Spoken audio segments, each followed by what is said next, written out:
What in the MacGuffin is that? Really great MacGuffins do have something to do with the plot. They help the plot move forward. They're integrated into the plot so that we remember what they are. We've started calling this the top 5 lists that nobody asked for. So this is my top 5 list of MacGuffins that nobody asked for. So honorable mention number 1, the golden ticket from Willy Wonka. Willy Wonka, golden ticket, they go hand in hand. The reason it gets an honorable mention is because it's only really used in the first quarter of the film. After that, it's really about the everlasting gobstopper and whether or not he's going to steal it from Willy.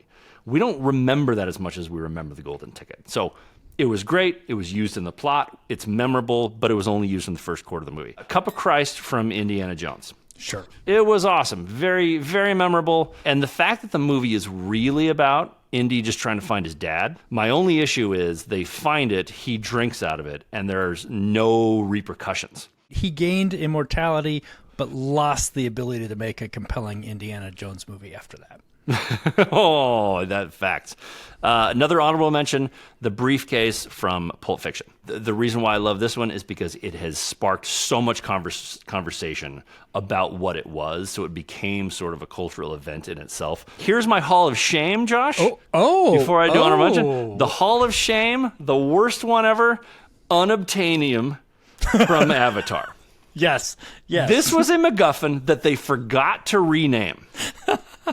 There was no way anybody would call anything unobtainium. It's unobtainable. That's what it is. So unobtainium is the stupidest, poorly named MacGuffin in the history of MacGuffins. That being said, Josh, count me down. Jeff, give us your number 5. Number 5 comes from a movie I don't think a lot of people have seen, and it comes from Ronin, and it's the briefcase in Ronin. The movie is about trying to recover this briefcase. We find out later the twist is De Niro had worked for the CIA the whole time, so he was just trying to take out this boss. But the reason I love it so much, and it's such a good MacGuffin, is they specifically say it doesn't matter what's in the briefcase. It's a great example of the J.J. Abrams mystery box. It's way more interesting to not know what's in the box and imagine what's in the box. Okay, Jeff, number 4. Number 4, I did not want to put this one on the list because I know I'm going to get hate for it, and I couldn't put it number 5 because people would just turn off this list. It's the Heart of the Ocean from Titanic. I know. I hear you. I can't not include this. The movie starts with Bill Pullman trying to find the heart of the ocean. This 80-year-old lady shows up out of nowhere, and in the end, we learn that she had the heart of the ocean the entire time, dumps it to the ocean. It also, for me, sparks the stupidest plot points I think I've ever seen in a movie, which is that she saved this heart of the ocean, this incredibly valuable jewel, only to dump it in the ocean later. Give us number 3. Private Ryan from Saving Private Ryan. Oh, so you're saying a MacGuffin can be a person. A MacGuffin can be a person, and that's what's so cool about the MacGuffin, is it's just an item or something or someone that we're searching for throughout the movie. And in the searching for Private Ryan, they discover a lesson about humanity, and they learn something about, like, is one soldier worth it? And so the whole theme of the movie revolves around the question, should we be after this MacGuffin? Okay, number 2. It's the Ark of the Covenant. Of course. Yeah, so, and the Ark is a little bit of just a thing. It's a little bit of does it really matter? Do you know what the Ark actually represented, Josh? Jeff, tell me. Nuclear war. Yeah, that makes sense. It was a movie. 1981 movie, yep. That's right. It was, but I think if you ask people, they probably wouldn't think about this. 1981, it's the height of the Cold War, and what was the Ark? It was a weapon that was so powerful, we couldn't let it into the hands of the Nazis, the bad guys.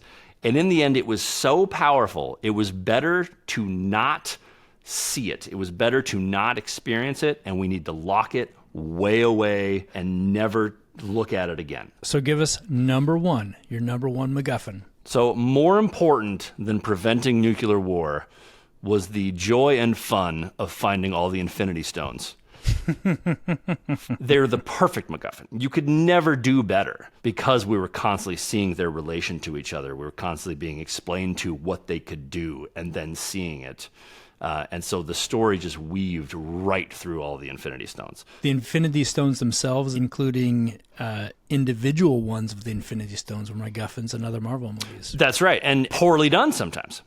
The Tesseract I never knew what that was until it was explained. Oh, it's the Power Stone. The Power Stone. Much more interesting. But when it was just the Tesseract, that was not particularly all that well done. But when we saw the context and saw it actually work, it was really well done. The Time Stone in Doctor Strange was really well done. He ends up defeating the villain because he just uses the Time Stone over and over again and creates essentially a stalemate.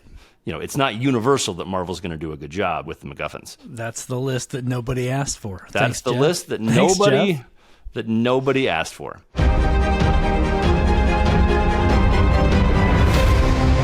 I want you to hit me as hard as you can.